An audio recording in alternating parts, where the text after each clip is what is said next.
Hello everyone, my name is Kapil Singh. Welcome back to our channel JK Alerts. I hope you are doing well. So आज हम discuss करेंगे present continuous tense. Present continuous tense discuss करने के बाद हम इनके sentences को active से पैसिव वॉइस में कन्वर्ट करना सीखेंगे। बट स्टार्ट करने से पहले प्लीज़ जिन लोगों ने चैनल को सब्सक्राइब नहीं किया है चैनल को सब्सक्राइब कर लें। और इससे पिछली वाली वीडियो में भी मैंने प्रेजेंट इंडेफिनिट टेंस को डिस्कस किया, तो जिसने वो वाली वीडियो नहीं देखी है प्लीज़ जाके पहले उस वीडियो को देखिए एंड देन इस वीडियो को देखना। क्लियर? तो स्टार्ट करते हैं। तो जैसे कि मैंने आपको कहा था कि सबसे पहले हमें इनका यूज सीखना है कि ये यूज कहाँ किए जाते हैं टेंस। क्लियर? तो प्रेजेंट कॉन्टिन्यूस टेंस कहाँ यूज किया जाता है? जब भी कोई एक्शन कंटिन्यू हो तब हम प्रेजेंट कॉन्टिन्यूस टेंस यूज करते हैं। जैसे इसके नाम से भी इंडिकेट हो रहा है प्रेजेंट कॉन्टिन्यूस टेंस, मतलब कोई भी एक्शन जब प्रेजेंट में कंटिन्यू होता है, क्लियर, तब हम प्रेजेंट कॉन्टिन्यूस टेंस यूज करते हैं। जैसे मैं आपको एग्जांपल देता हूँ, कोई लड़का अभी खेल रहा है, ठीक है, तो उसका जो एक्शन है वो अभी भी कंटिन्यू है, मतलब अभी खेल रहा है, तो ये कौन सा टेंस हुआ? ये प्रेजेंट कॉन्टिन्यूस टेंस हुआ।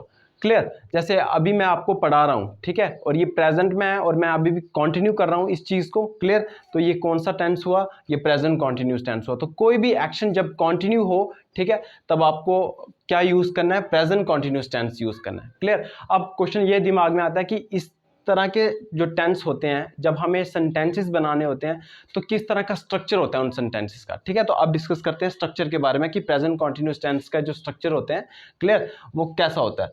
तो सबसे पहले यूज़ किया जाता है सब्जेक्ट। जैसे कि मैंने आपको पिछली वीडियो में बताया था कि सब्जेक्ट होता है जो एक्शन परफॉर्म कर रहा होता है। ठीक है, जैसे वो लड़का खेल रहा है तो वो लड़का यहाँ पे सब्जेक्ट है क्योंकि वो एक्शन परफॉर्म कर रहा है, वो खेल रहा है। ठीक है, तो सबसे पहले यूज़ किया जाता है सब्जेक्ट। क्लियर? सब्जेक्ट के बाद यूज़ किया जाता है इज, एम या आर, इन तीनों में से कुछ भी यूज़ किया जाएगा। ये भी वर्ब ही होते हैं, इनको ऑक्सिलरी वर्ब कहा जाता है। क्लियर?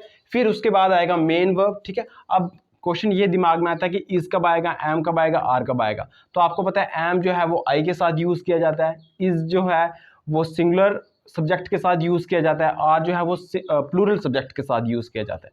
क्लियर? जब ये क्लियर हो जाएगा फिर उसके बाद आपको मेन वर्ब यूज़ करना है। मेन वर्ब की फर्स्ट फॉर्म के साथ आईएनजी यूज़ करनी है और फर्स्ट फॉर्म के साथ ही आईएनजी यूज़ होती है और बाकी किसी फॉर्म के साथ आईएनजी यूज़ नहीं होती है। ठीक है, तो वर्ब की आईएनजी फॉर्म आपको यूज़ करनी है एंड देन आपको ऑब्जेक्ट यूज़ करना है। ठीक है, तो ये स्ट्रक्चर आता है प्रेजेंट कॉन्टिन्यूअस टेंस के सेंटेंसेस का। क्लियर? अब एग्जांपल्स देख लेते हैं। जैसे वो एक लेटर को लिख रहा है, तो कैसे बोलेंगे? वो एक लेटर को लिख रहा है, तो वो लड़का भी हो सकता है, लड़की भी हो सकती है, कुछ भी आप लिख सकते हो, ही या शी। क्लियर? अब ही या शी जब आप लिखोगे तो आपको पता है ही और शी जो है ये एक सिंगुलर सब्जेक्ट है, तो जब सिंगुलर सब्जेक्ट होता है तो उसके बाद इज आता है। ठीक है, जब इज यूज कर लेंगे तो उसके बाद हम मेन वर्ब यूज करेंगे। वो कर क्या रहा है? इस जो सेंटेंस मैंने अभी बोला है वो लिख रहा है, तो मेन वर्ब जो हो गया वो राइट हो गया, बट आपको वर्ब की आईएनजी फॉर्म यूज करनी है तो राइटिंग लिखेंगे और ऑब्जेक्ट जो है वो क्या है? Letter, a letter. Clear? Similarly Mohan is taking his bath, Mohan नहा रहा है, तो मोहन के बारे में बात चल रही है तो मोहन सिंगुलर है। ठीक है, मोहन के साथ इज आएगा क्योंकि मोहन सिंगुलर है। और टेकिंग हिज बाथ ये हो गया हमारा वर्ब और ये हो गया object. I am going to see the movie. Clear? I जो यहाँ पे सब्जेक्ट है, एम ऑक्सिलरी वर्ब है क्योंकि आई के साथ एम यूज होता है एंड देन वर्ब की आईएनजी फॉर्म। क्लियर? इस तरह से I am singing a song. तो ये कुछ सेंटेंसेस हैं जो आई होप आपको क्लियर करेंगे इसके स्ट्रक्चर को। क्लियर? अब प्रेजेंट कॉन्टिन्यूस टेंस के नेगेटिव सेंटेंस कैसे बनाए जाते हैं? तो जैसे मैंने आपको कहा था नेगेटिव सेंटेंस बनाने के लिए आपको नॉट यूज करना होता है। क्लियर? बट पिछली वीडियो में जब हम प्रेजेंट इंडेफिनिट टेंस डिस्कस कर रहे थे उसमें मैंने आपको बताया था कि आपको जब प्रेजेंट इंडेफिनिट टेंस के नेगेटिव सेंटेंस बनाने होते हैं तो आपको डू नॉट या डज नॉट का यूज करना होता है। क्लियर? बट इधर यहाँ पे ऐसा कुछ भी नहीं है। क्लियर? आपको इसके बाद नॉट यूज करना है या एम के बाद नॉट यूज करना है या और के बाद नॉट यूज करना है। क्लियर? बस सिर्फ नॉट यूज करना है एंड आपका नेगेटिव सेंटेंस बन जाएगा। जैसे I am not telling a lie, जैसे अगर मैं इसका पॉजिटिव सेंटेंस बनाऊं तो आई एम टेलिंग ए लाई, मैं झूठ बोल रहा हूं, बट इसका नेगेटिव सेंटेंस क्या होगा? मैं झूठ नहीं बोल रहा हूं, तो आएगा I am not telling a lie. Clear? Ram is not taking his meal. ठीक है, राम अपना खाना नहीं खा रहा है। तो बहुत सिंपल है नेगेटिव सेंटेंस बनाना, आपको जस्ट ऑक्सिलरी वर्ब के बाद नॉट यूज करना है।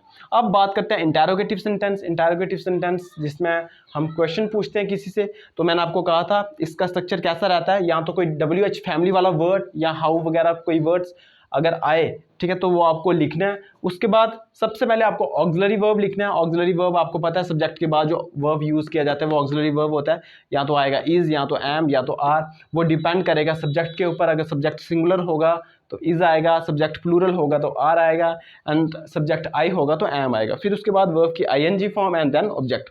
जैसे एग्जांपल है, आर दे गोइंग अपस्टेयर, क्या वो ऊपर जा रहे हैं, क्लियर।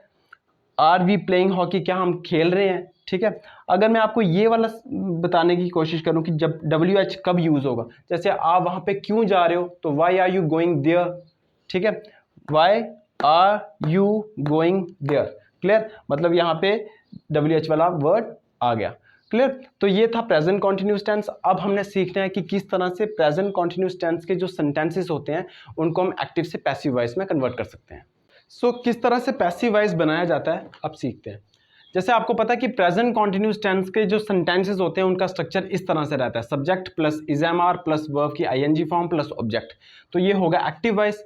अब इसको जब हमें पैसिव वॉइस में कन्वर्ट करना होगा तो किस तरह से करेंगे, जैसे मैंने आपको बताया था कि एक्टिव वॉइस का जो ऑब्जेक्ट होता है वो पैसिव वॉइस का सब्जेक्ट बन जाता है, और जो एक्टिव वॉइस का सब्जेक्ट होता है वो पैसिव वॉइस का ऑब्जेक्ट बन जाता है, ठीक है। ये तो हर एक केस में सिमिलर रहेगा कि आपको ऑब्जेक्ट को सब्जेक्ट बनाना है और सब्जेक्ट को ऑब्जेक्ट बनाना है, ठीक है। अब बात आती है आगे, जब आपने सब्जेक्ट को चेंज कर लिया, मतलब ऑब्जेक्ट यूज़ कर लिया, तो उसके बाद क्या आएगा, या तो इज आएगा, या तो एम आएगा, या तो आर आएगा। वो डिपेंड करेगा इस वाले सब्जेक्ट पे, क्लियर, कि ये क्या रहेगा। अगर ये सिंगुलर रहेगा तो इज आएगा, ये प्लूरल रहेगा तो आर आएगा, और अगर यहाँ पे आई वगैरह आएगा तो यहाँ पे एम यूज़ होगा। फिर जब कभी भी आपको याद रखना है कि जब कभी भी आपको एक्टिव वॉइस में वर्ब के साथ आईएनजी फॉर्म दी होगी तो आपको बीइंग यूज करना है, क्लियर। ये आपको बात बहुत इंपॉर्टेंट है, याद रखनी है कि जब कभी भी आपको एक्टिव वॉइस वाले सेंटेंस में वर्ब की आईएनजी फॉर्म दी होगी तो आपको पैसिव वॉइस वाले सेंटेंस में वहां पे बीइंग यूज करना है, एंड देन वर्ब की थर्ड फॉर्म यूज करनी है, and then followed by Y, and फिर आपको वही जो सब्जेक्ट होगा एक्टिव वॉइस का वो ऑब्जेक्ट बना देना, क्लियर। बिल्कुल वैसा ही है, बस ये यहाँ पे थोड़ा सा चेंज है कि वर्ब की आईएनजी फॉर्म जब भी होगी एक्टिव वॉइस सेंटेंस में, पैसिव वॉइस में उसको आपने बीइंग करना है, क्लियर। जैसे इसको एग्जांपल की हेल्प से देखते हैं अभी, क्लियर। जैसे सेंटेंस मैंने लिखा हुआ the peon is ringing the bell, clear. अब यहाँ पे आपको पता है ये ऑब्जेक्ट है, ठीक है, द प्योन जो है वो सब्जेक्ट है और रिंगिंग यहाँ पे वर्ब है। तो इस तरह कैसे बनाएंगे हम, द बेल, अब आपको पता है जो बेल है वो सिंगुलर है, द बेल इज, ठीक है। अब आपको पता है कि वर्ब की यहाँ पे आईएनजी फॉर्म यूज हुई है तो यहाँ पे हम यूज करेंगे being, the bell is being, ठीक है। अब आपको पता है बीइंग के बाद वर्ब की थर्ड फॉर्म यूज करनी है। पैसिव वॉइस सेंटेंस में हमेशा वर्ब की थर्ड फॉर्म यूज होती है और बाय यूज होता है, clear. The bell is being, ठीक है, रिंग की होगा rung third form, and then by the peon, clear. The bell is being rung by the peon, बिल्कुल वैसे ही है नेक्स्ट वाला भी, he is taking his bath, clear. तो हिज बाथ हो गया ऑब्जेक्ट, ही हो गया सब्जेक्ट, तो कैसे बनाएंगे, his bath, clear. His bath जो है वो सिंगुलर है, his bath is being, take का थर्ड फॉर्म हुआ taken, his bath is being taken by, he जो है जब ऑब्जेक्टिव फॉर्म में यूज किया जाता है तो हिम यूज करते हैं, clear. His bath is being taken by him, clear। Next है Rita is washing the clothes, तो अगेन द क्लोथ्स, क्योंकि द क्लोथ्स क्या है, ऑब्जेक्ट है, द क्लोथ्स। अब क्लोथ्स ज्यादा है मतलब प्लूरल है तो द क्लोथ्स आर बीइंग इसलिए आएगा क्योंकि वॉशिंग है, ठीक है। वर्ब की आईएनजी फॉर्म यहाँ यूज हुई है, द क्लोथ्स आर बीइंग। अब आपको पता है वॉश की थर्ड फॉर्म यूज करनी है, वर्ब की थर्ड फॉर्म है ना बीइंग के बाद, तो वो आएगा washed, the clothes are being washed by Rita. नाम होगा तो आपको नाम वैसा ही लिख देना है, क्लियर। नेक्स्ट है Geeta is writing on the slate. अब देखो यहाँ पे थोड़ी सी आपको गड़बड़ी प्रॉब्लम हो सकती है, ठीक है, गड़बड़ी हो सकती है आपसे। यहाँ पे आप द स्लेट या ऑन द स्लेट, इसमें से कंफ्यूजन हो सकती है आपको कि क्या लिखेंगे। तो याद रखना जब कभी भी वर्ब के बाद यहाँ पे कोई भी प्रेपोजिशन होगी, ठीक है, उसको वर्ब के साथ ही लिखना है हमेशा, क्लियर। तो यहाँ से हम द स्लेट, मतलब यहाँ पे द स्लेट जो है वो ऑब्जेक्ट होगा, the slate is being, ठीक है, written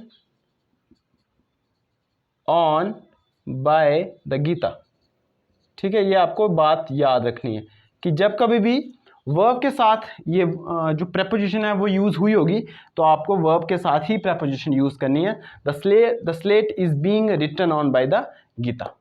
सो ये है आपका एक्सरसाइज वर्क। आपको इनको एक्टिव से पैसिव वॉइस में चेंज करना है। मैं आपको एक बार सुना देता हूँ। She is sewing a frock, मतलब एक फ्रॉक सी रही है। He is teaching me, Dinesh is telling a lie, the cat is pouncing upon the rat, मतलब जपटा मारना, पाउंसिंग का मतलब होता है। They are praying to God, the teacher is giving some advice to me, the cobbler is repairing my shoes. ठीक है, तो आपको इनको एक्टिव वॉइस से पैसिव वॉइस में चेंज करना है। क्लियर? तो मिलते हैं नेक्स्ट वीडियो में। Till then good bye.